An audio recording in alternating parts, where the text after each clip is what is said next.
Semua? Semua hadir? Oke, pada pagi hari ini sebelum kita mulai pembelajaran kita, izinkan kita si Adis untuk memimpin dalam doa. Dan kami persilakan.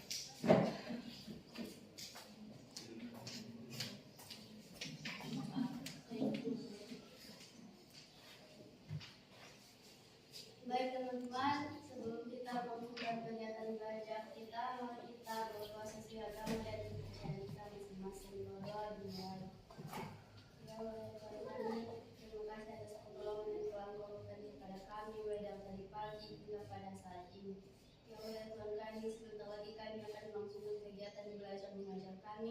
Berikanlah kepada kami kepintaran dan kecerdasan agar kami dapat memahami segala materi yang dibawakan oleh Bapa dan Ibu kami. Ya Allah ya Tuhan kami, untuk teman-teman kami yang belum sempat hadir pada hari ini, jikalau mereka sedang dalam perjalanan, lindungilah mereka. Jikalau mereka sedang bermalas-malasan, ketuklah pintu hati mereka agar mereka mau bersama dengan kami di hari-hari yang akan datang. Ya Allah ya Tuhan kami, hanya ini doa dan permohonan kami. Amin. Terima kasih kepada kami si Adis akan duduk.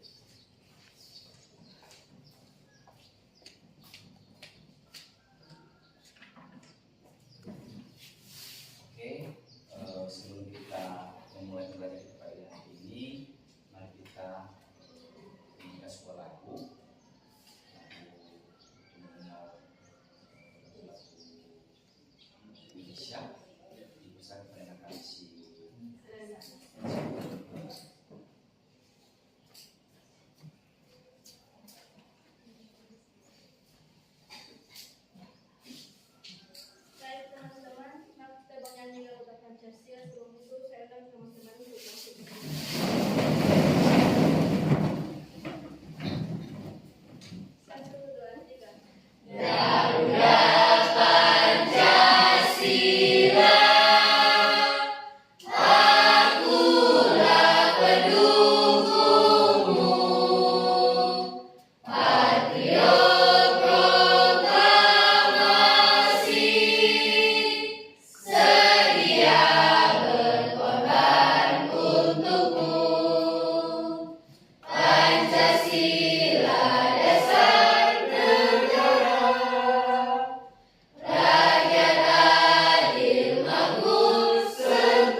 semangat? Masih, Pak. Oke, silakan berdiri.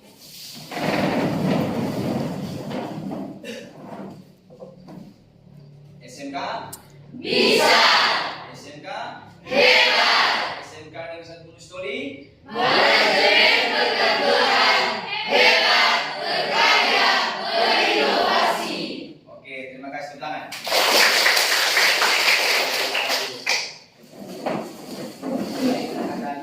Kita melanjutkan materi sebelumnya. Nah, kita lanjutkan ya dari sebelumnya ya, yaitu tentang administrasi umum.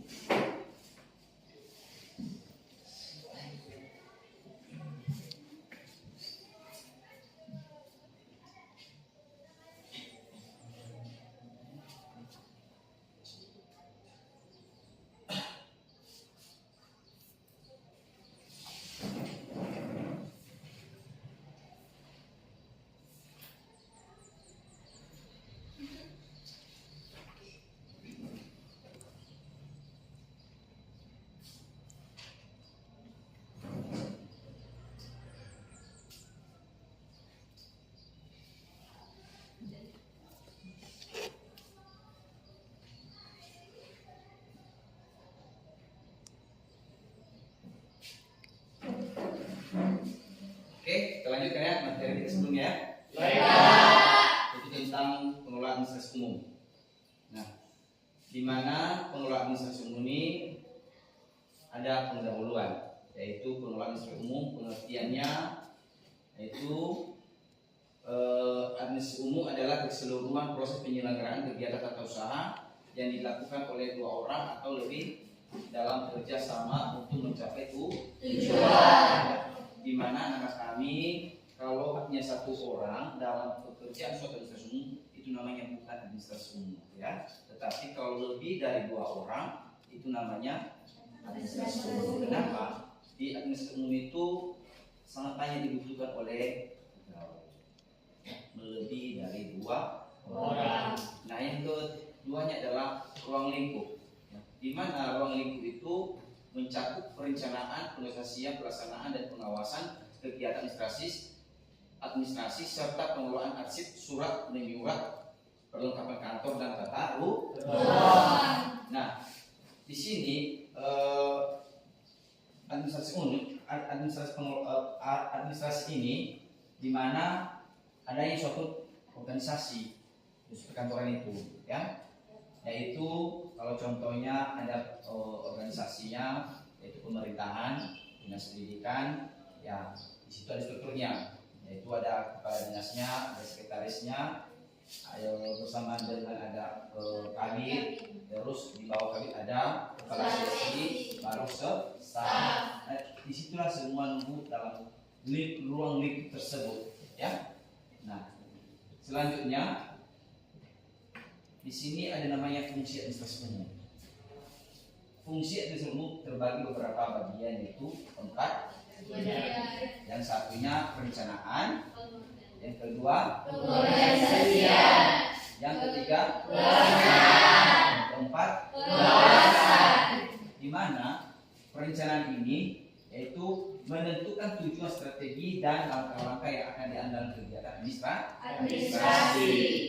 Nah, yang keduanya adalah organisasi yang menyusun struktur organisasi, pembagian tugas dan wewenang untuk mencapai tujuan. Nah, terlebih dahulu kan Bapak sudah menjelaskan tadi bahwa struktur organisasi itu ada kepala dinasnya, ada sekretarisnya, ada kabitnya, ada seksi. Di situ semua ada namanya pembagian tugas, ya.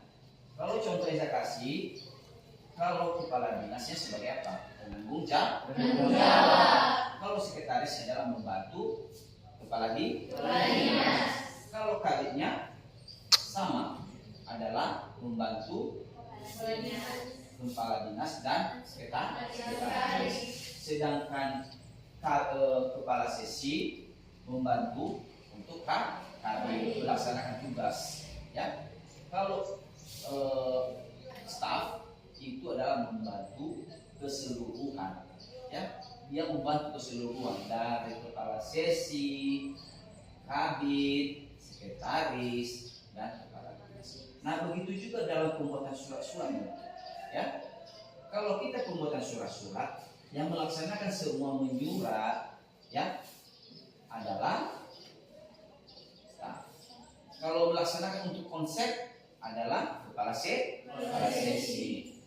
Kalau memeriksa suatu surat benar atau tidak benar adalah kabit dan sekretaris. Setelah benar baru sampai kepala dinas untuk melaksanakan kegiatan apa yang disurati oleh staf.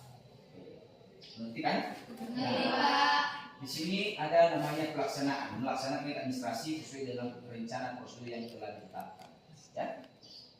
Di sini semua kegiatan apapun yang dilaksanakan administrasi ini harus sesuai dengan yang sudah ditetapkan oleh atasan. Tidak boleh kita melampaui, tidak boleh kita membuat-buat saja. Kalau tidak ada petunjuk dari atasan. Yang keempat, pengawasan. Pengawasan memantau dan mengevaluasi pelaksanaan kegiatan tugas tercapai tujuan. Siapa yang pengawasan ini? Bisa saja kepala dinasnya, sekretarisnya, kabitnya, dan kepala sesi. Kalau contohnya kepala sesi dia mengawasi stafnya untuk melaksanakan surat menyurat. Tiba-tiba staf tidak bisa dia melaksanakan tidak bisa dia menggunakan komputer, tidak bisa dia menggunakan juga secara pembukuan. Kenapa? Karena dia tahu, ya. Artinya maka kepala sesi mengambil kewajiban untuk melakukan pengawasan kepada pegawai staf tersebut untuk dikeluarkan, tetapi dilakukan dengan pelatihan atau pembinaan kepada staf tersebut. Nah, di sini nunggu ada beberapa aspek administrasi, ya, yaitu tata naskah dinas, yang keduanya Kearsipan. yang ketiga Pengetahuan. yang keempat Pengelolaan kantor. yang kelima Pengelolaan keuangan. yang keenam. Hubungan masyarakat. Nah, ini semua merupakan aspek-aspek pengelolaan administrasi umum. Di mana pembagiannya tata naskah dinas, kalau kita membuat suatu surat, ya, tidak sembarang saja, sudah diatur oleh tata naskah dinas, sudah diatur oleh bagaimana ukurannya, bagaimana cara hurufnya semua, ya. Apalagi kalau contoh kita membuat surat undangan, itu beda, ya. Tidak semua tata naskah dinas ini kita ikuti dalam menyurat di suatu instansi perkantoran. Oke, ini kearsipan. Kearsipan di sini bisa pengelolaan arsip yang baik bersifat manual dan maupun elektronik, menyimpan dan penemuan kembali informasi. Anak kami di sini kita nanti masuk di prakteknya, ya. Nah, anak kan tuh bawa HP semua kan? Sudah. Punya sepeda kan? Punya, Pak. Di sini kita nanti membuat surat, ya. Nah, yang dimaksud dengan contohnya, saya kasih contoh ya, ya. Pengelolaan arsip. Nah, ini contohnya dulu. Ini adalah merupakan contoh, ya. Jadi ini surat asli, BTW kan? Ya. Kalau kita kasih sembarangan, akan jadi sampah terbuang. Maka kita harus mengarsipkan secara manual. Kita kasih di bundel, ya, agar kita mudah mendapatkan kembali kalau kita butuhkan suatu surat tersebut. Nah, sebaliknya juga dalam suatu elektronika, ya, itulah kita masuk di praktek. Kalau anak kami nanti buat di bagian suratnya semua, dia surat masuk, ya, di scan. Setelah di scan, ya, kita kirim ke email. Setelah dikirim di email, kita simpan di suatu komputer. Kenapa? Agar ini mempermudah penemuan kembali informasi dengan menggunakan elektronika komputer. Kalau contohnya walaupun nanti bilang di secara manual, tetapi di elektronika kita masih ada. Di sini juga nunggu bahwa kita namanya tata ruang perkantoran, ya. Nah, di mana penataan ruang kantor yang ergonomis dan efisien untuk mendukung kelancaran kegiatan. Contoh, bagaimana kalau seandainya, ya, di kantor itu tidak ada kebersihan, tidak ada tertata semua. Apakah nyaman bagi Bapak Ibu pegawai yang bekerja? Iya. Itu dia. Harus namanya ada ini tata ruang. Nah, sebaliknya kita dalam kelas ini juga, ya. Coba tadi Bapak bilang, anak-anak kami coba diperiksa dulu, ada sampah di bawah lantai, di laci semua. Apakah nyaman anak kami kalau ada sampah di lantai, di laci? Iya. Dia. Karena kita sebagai manajemen harus terampil, harus bisa. Nah, ini pengelolaan perlengkapan kantor, yaitu pengadaan, penyimpanan, dan pemeliharaan perlengkapan kantor. Di mana di kantor itu terdiri apa saja yang anak-anak kami ketahui, apa saja alat-alat yang ada di kantor itu yang bisa anak kami ketahui. Terus lagi rangkas lagi kursi. Oke, itu adalah merupakan alat-alat kantor, ya kan, perlengkapan kantor. Dan butuh juga harus namanya pemeliharaan. Kenapa butuh pemeliharaan ini? Agar tidak rusak barang-barang yang di kantor itu. sehingga bagi Bapak Ibu pegawai, staf maupun siapa yang menggunakan dapat berfungsi kembali, ya itu namanya pemeliharaan ya. Nah, yang ketiga, yang kelima adalah pengelolaan keuangan, yaitu pencatatan, pelaporan dan pengawasan penggunaan anggaran, ya kan? Nah, di mana ini namanya pengelola keuangan namanya bendahara. Fungsi bendahara itu adalah mengelola semua anggaran agar tidak terjadi hal-hal yang tidak diinginkan oleh orang lain, agar semua anggaran bisa berjalan dengan benar. Itu namanya ya pengelolaan keuangan yang namanya bendahara. Dia semua mencatat semua apa saja pengeluaran dalam perkantoran. Dia mencatat semua secara SPJ, surat pertanggungjawaban, sehingga uang tersebut tidak terjadi seperti korupsi, tidak terjadi penggunaan anggaran, ya. Makanya ada namanya juga pengawasan, ya. Siapa yang mengawasi anggaran tersebut adalah pimpinan. Diawasi semua. Kalau juga salah, dapat beresiko bisa kita dihukum di penjara. Oke, terima kasih. Nah, di sini juga ada hubungannya masyarakat, ya. Membangun dan memelihara hubungan baik dengan eksternal. Artinya hubungan masyarakat ini membangun adalah kita memberikan pelayanan yang baik, ya. Kalau anak kami nanti di kemudian hari, anak kami juga di sebagai PKL di kantor, anak kami sudah memberikan pelayanan yang baik kepada bagi masyarakat yang mau berkunjung di kantor itu, ya, sopan, memberikan apa yang bisa saya bantu, ya. Jadi kata-kata itu merupakan sebagai kebahagiaan bagi masyarakat yang akan menjumpai anak kami di suatu PKL mana nanti di kantornya. Nah, di sini yang kita tunggu yaitu di sini ada gambar kan? Ada, Pak. Nah, masih semangat? Masih tidak ragu-ragu? Tidak. Oke, selalu dari dulu.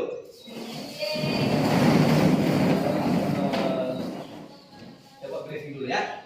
Saya lihat anak kami agak kaku ya. Oke.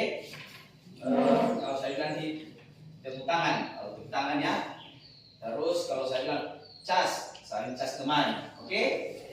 Kalau bilang tepuk tangan kanan kiri, tepuk tangan putar. Kalau saya stop ya. Oke. Oke. Sekarang tepuk tangan. Nah, kompak 2 kali ya. Tepuk tangan. Oke, sekarang berhadapan.